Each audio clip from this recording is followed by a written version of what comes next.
Bonjour à tous, merci encore de votre fidélité. Très heureux de vous retrouver pour ce nouveau numéro de School TV Le Mag. On est ensemble pendant une demi-heure pour faire le point sur la scolarité de vos enfants. Aujourd'hui, eh bien, on va voyager et l'école du monde pose sa valise au pays du football. Voici sans plus tarder le sommaire. Direction Brésil, vous l'aurez compris. Alors, comment fonctionne le système scolaire? Quel enseignement? Quel rythme? Que finance l'école publique? État des lieux dans un instant avec Mathilde Wessels. Dans un pays qui est largement progressé sur le plan économique ces dernières années, l'école reste-t-elle le talon d'Achille au Brésil? Pourquoi bon nombre d'enfants optent pour un enseignement dans le privé? Et puis surtout, quel remède face au fléau de l'analphabétisme? La présidentielle, cette année, ce sera au mois d'octobre prochain, octobre 2022, peut-elle changer la donne? On voit ça dans un instant. Et puis, gros plan sur une initiative écologique avec pour leitmotiv de sensibiliser les élèves à la préservation de l'environnement. Et vous verrez que cela passe par l'océan. Mes invités en plateau avec Ronnie Monteiro da Silva. Bonjour. Merci beaucoup d'être avec nous. Tudo bem? Tudo bem, merci à vous. J'ai l'accent ou pas? Ah, c'est parfait. J'ai travaillé l'accent, j'ai eu 10 petites minutes pour travailler un petit peu mon accent. Je ne sais pas si je suis encore au point. Et on est aussi également avec Claudia Costin. On dit Costin ou Costine? Costine. Claudia Costine, bonjour, merci beaucoup d'être avec nous. Vous allez bien? Très bien, ravi d'être avec vous. Vous êtes à São Paulo, faites-nous rêver, il fait combien de degrés? Toi, à 28 degrés. 28 degrés. C'est le grand été. Ah bah voilà, cette émission commence très mal. Professeure visitante à l'université de Harvard et ex-directrice de l'éducation à la Banque mondiale. Voilà pour le décor, c'est parti pour la loupe.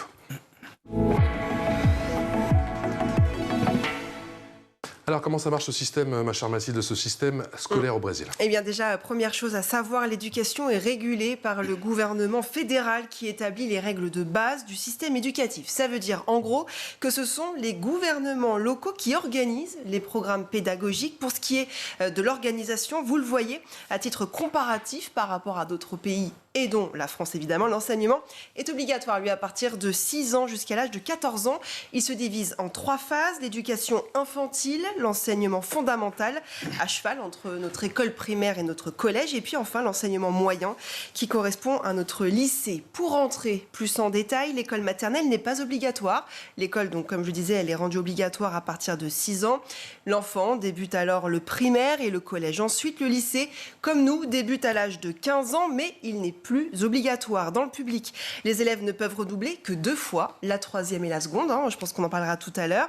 Et il est possible que les élèves, une fois au lycée, si jamais ils veulent travailler à côté la journée, eh bien, ils peuvent avoir des cours du soir de 18h à 23h. Et puis, petite précision concernant les vacances.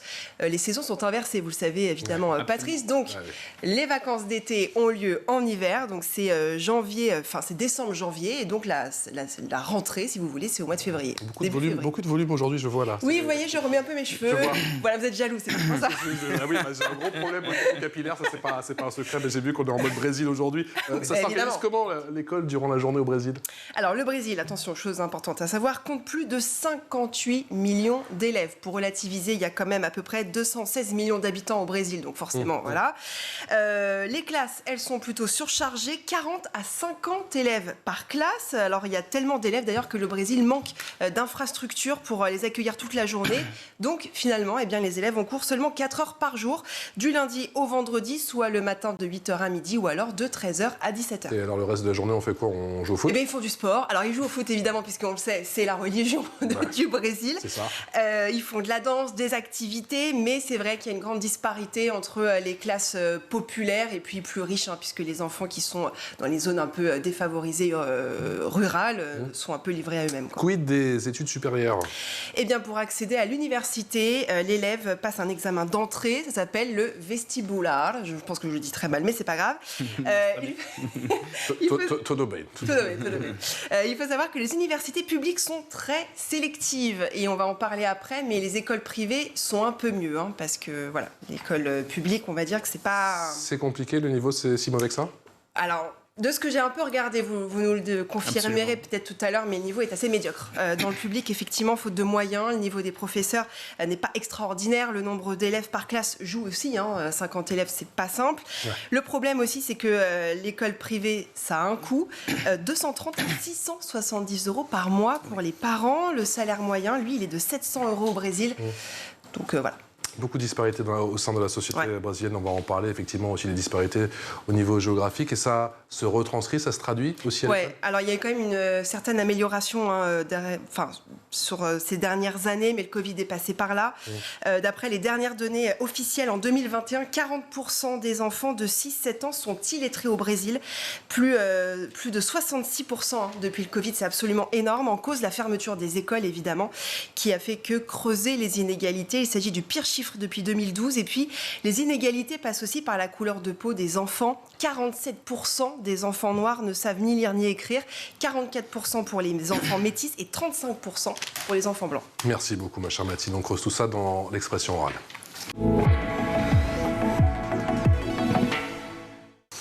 Alors, Rony, comme un si grand pays qui fait d'énormes progrès, notamment sur le plan économique, en tout cas ces dernières années, peut-il connaître autant de difficultés sur le plan éducatif? Alors, c'est une question effectivement très complexe. Vous savez que le Brésil, comme vous venez de dire, nous sommes 216 millions de personnes. Nous sommes répartis dans 5 grosses régions et nous avons des disparités assez importante entre les régions. Nous avons cette partie riche du Brésil, cet axe Rio-São Paulo, et cette partie un peu plus pauvre vers le nord et les nord-estés, comme on dit au Brésil, là, c'est un peu plus compliqué.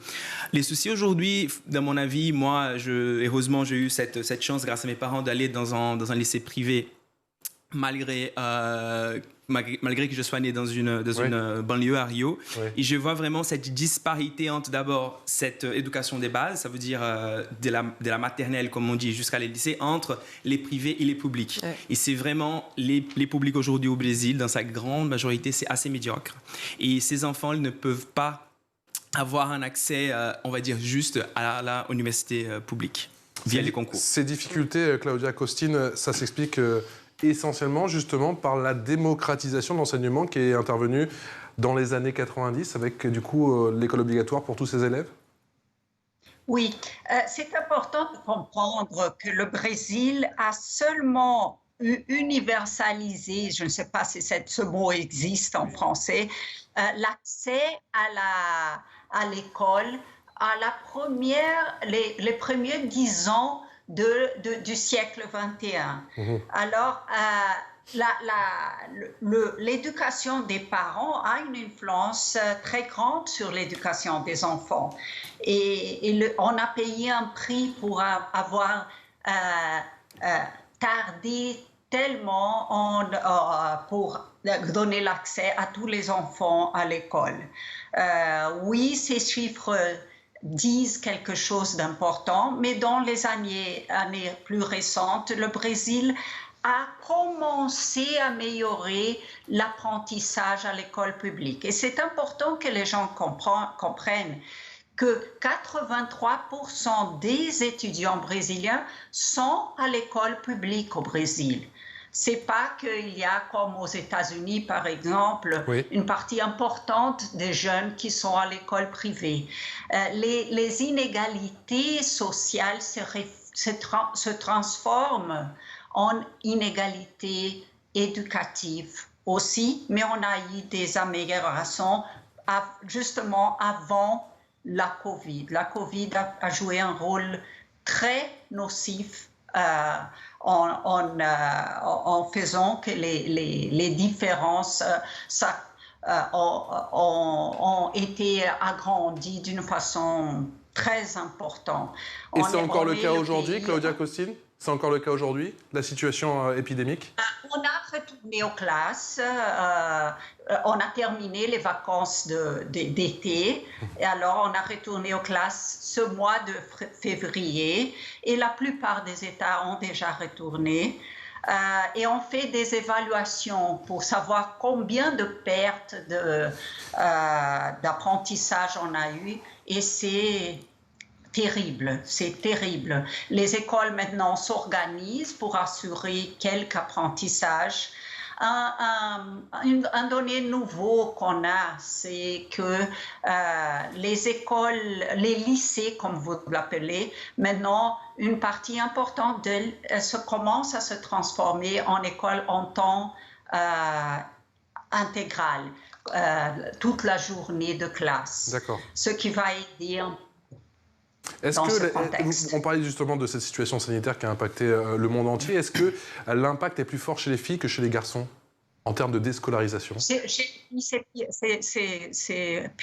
pire, parce que beaucoup de filles ont regagné le travail enfantin.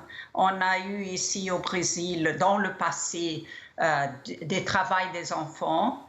Ça était presque terminé et malheureusement, à cause d'une coordination inexistante de l'effort de donner une réponse éducative à la COVID, on a de nouveau de travail et spécialement des filles.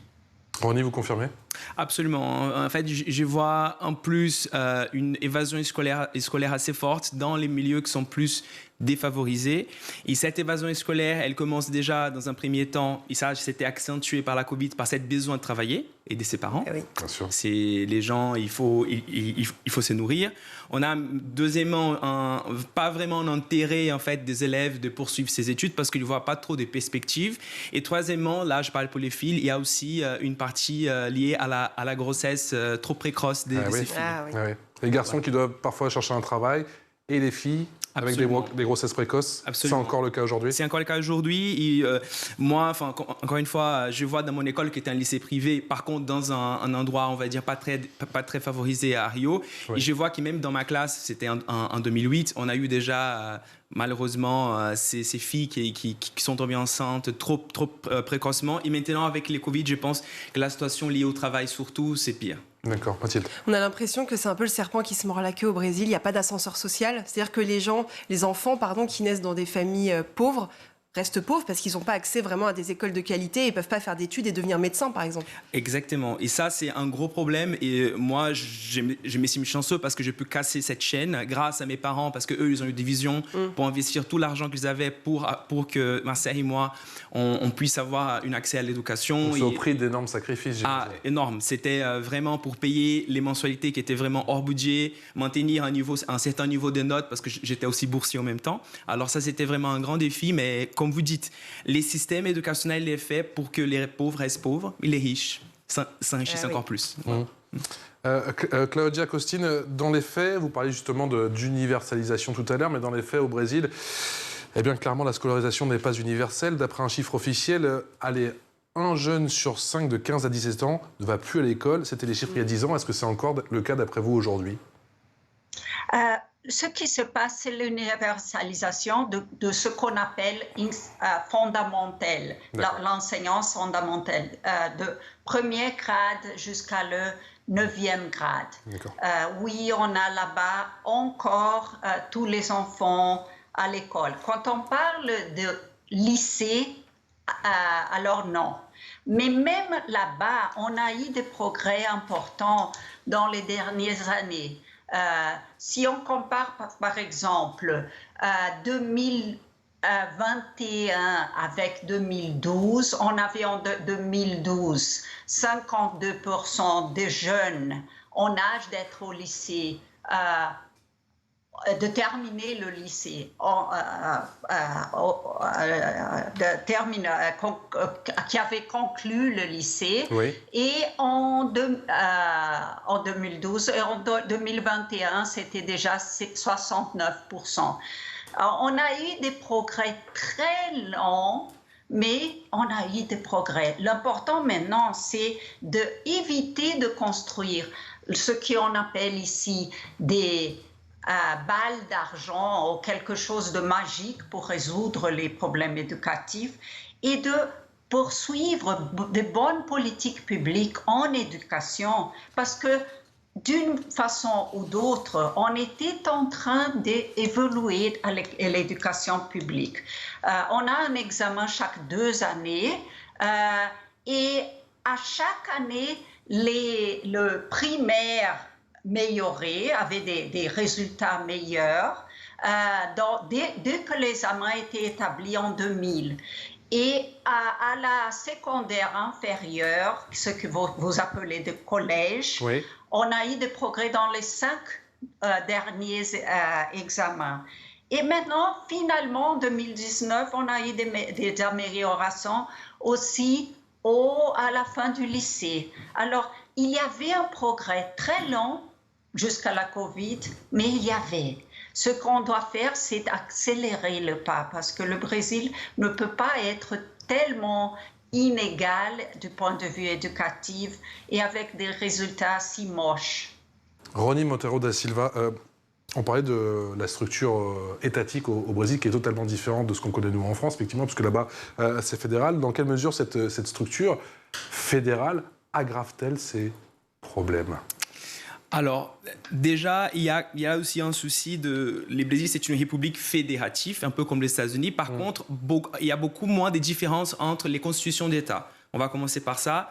On a déjà un problème par exemple, on ne peut pas comparer les investissements de l'État de São Paulo, qui c'est l'État le plus riche du Brésil, avec l'État du Maranhão ou du Piauí, qui sont les États parmi les plus pauvres. Il y en a une différence, en fait, de pourcentage, par exemple, d'investissement. Et ça reflète aussi combien d'étudiants de 19 ans finissent les lycées. À Bahia, on a 57% de ces étudiants qui ne finissent pas. Par contre, à São Paulo, c'est les meilleurs chiffres. On a seulement 21.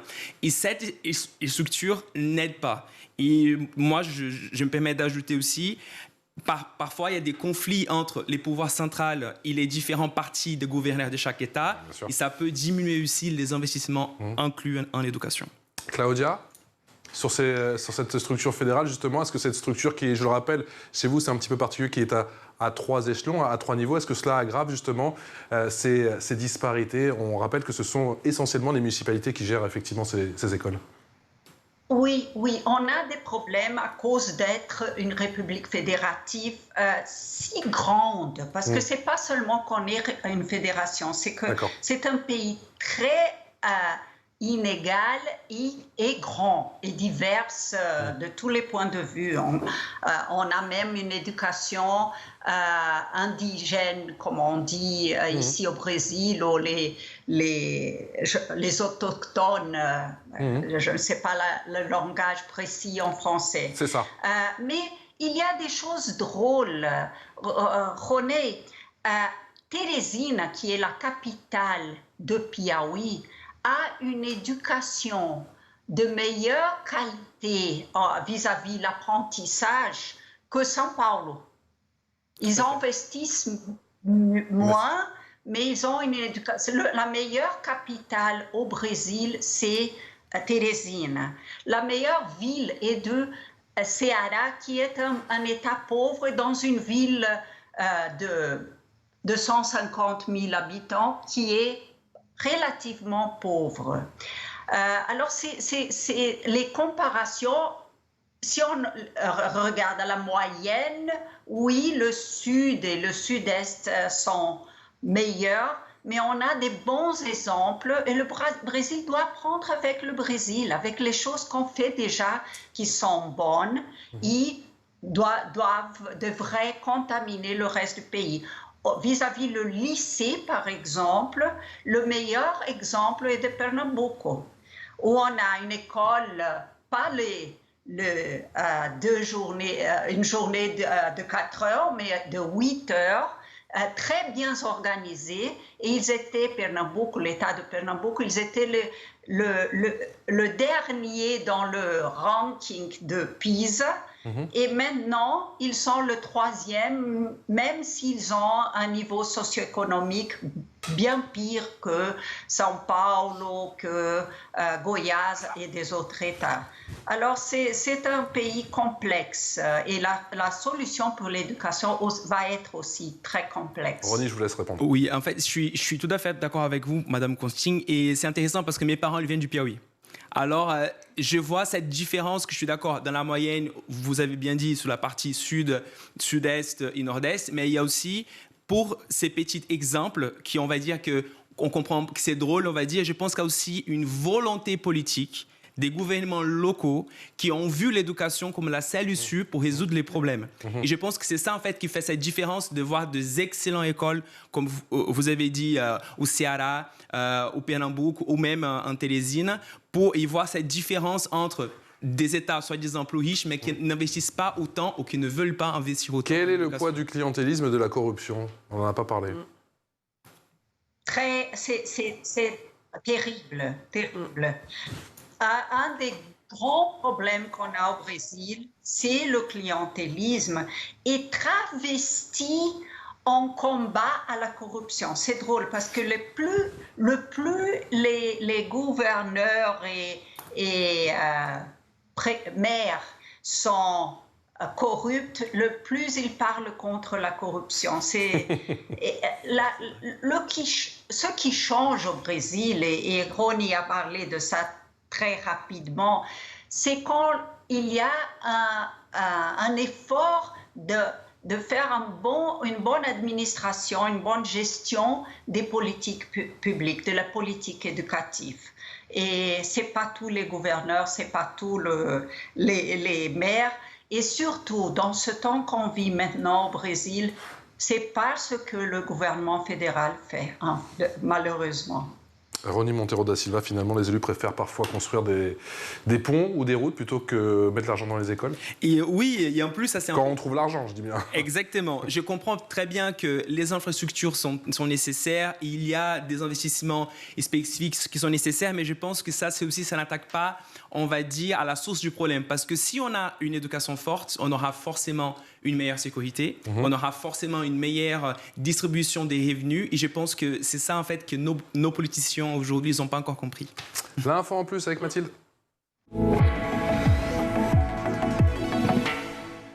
Alors Mathilde, de l'info en plus concerne cette fois-ci l'éducation à l'océan mise en place au Brésil et plus précisément dans la ville de Santos. Oui, le but est simple, de sensibiliser les élèves à la préservation de l'environnement et évidemment cela passe par l'océan. La ville de Santos, vous l'avez dit, est la première ville au monde à proposer cela dans ses programmes scolaires. La loi de l'éducation à l'océan, ça s'appelle comme ça, a été votée en novembre dernier comme politique publique dans l'enseignement scolaire.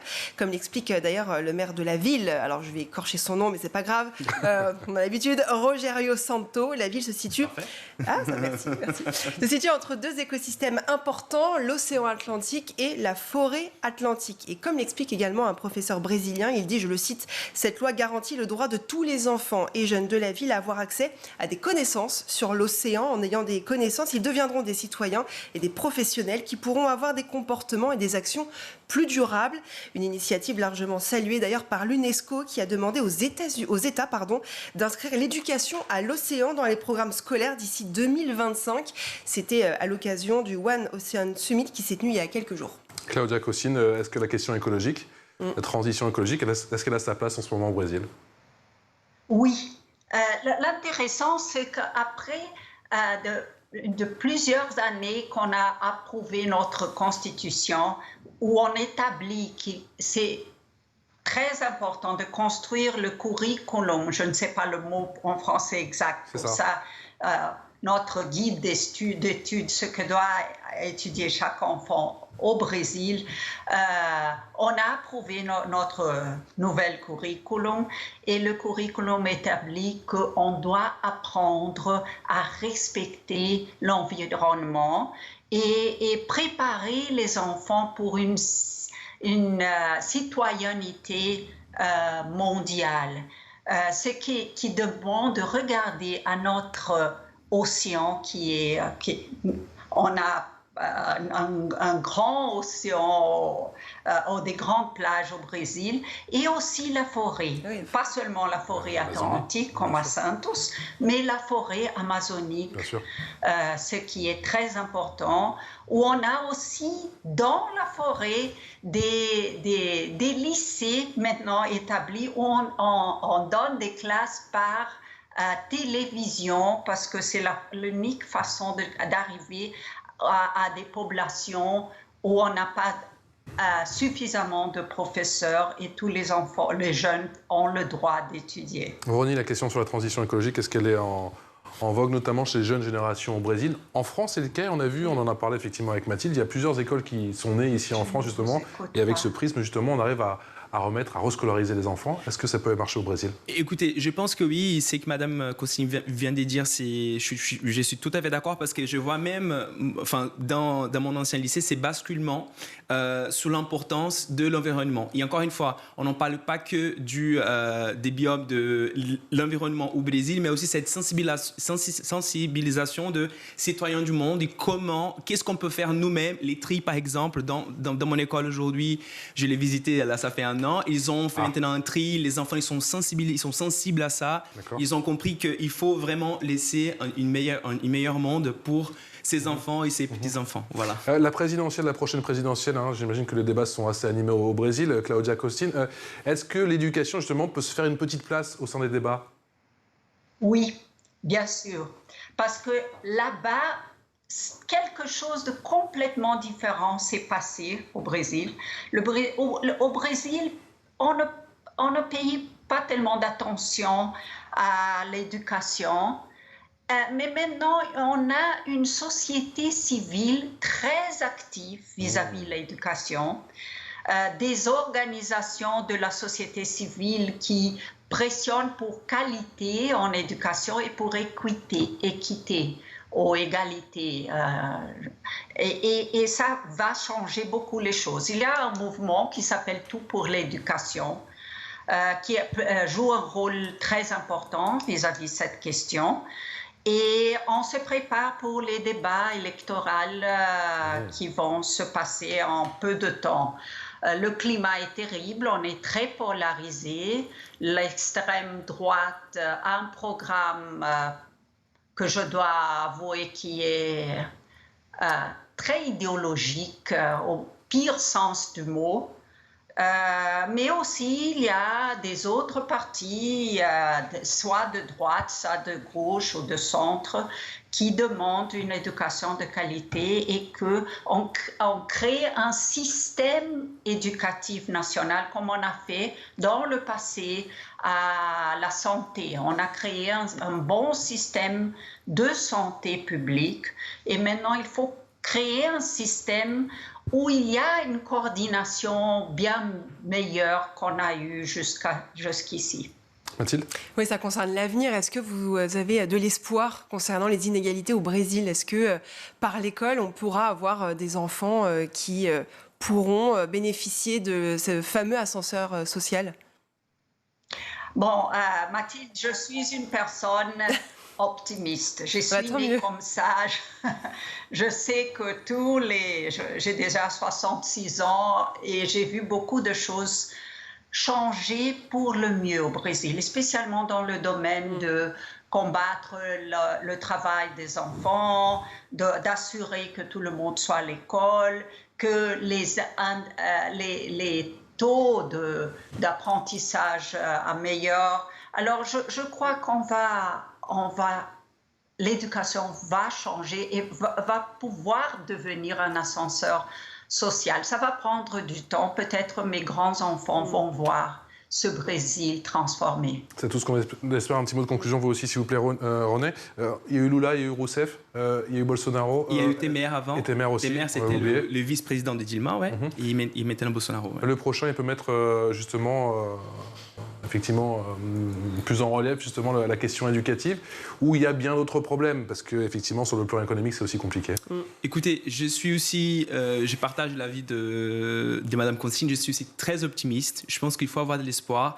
Et on peut dire qu'il a eu quand même des axes d'amélioration assez importants. Et moi-même, j'ai vu cette transformation entre 2003 quand je commençais les collèges, lycées et aujourd'hui. Mais c'est surtout, en fait, il faut que ces nouveaux présidents ou présidentes élus soient conscients que les enjeux de l'éducation dépassent les plans idéologiques. Il faut vraiment avoir un focus sur les questions des bases comme infrastructure, l'évasion scolaire et tout qui va avec ça. Voilà. Au moins, vous êtes vraiment en avance sur une chose, que vous avez déjà eu des femmes présidentes. Ça n'a jamais été notre cas ici en France. Merci beaucoup René Monteiro da Silva, qui est ancienne élève au Brésil. Merci, un grand merci à Claudia, qui nous a un petit peu taquiné, parce qu'il fait 28 degrés effectivement du côté de São Paulo. Un grand merci. On vous retrouvera très prochainement. On n'hésitera pas à vous rappeler pour refaire le point, bien évidemment, puisqu'on va en parler pendant cette présidentielle. C'est en octobre 2022, la présidentielle du côté du Brésil. Ma chère Mathilde, on se retrouve très vite pour un nouveau numéro de School TV, le mag. À très vite.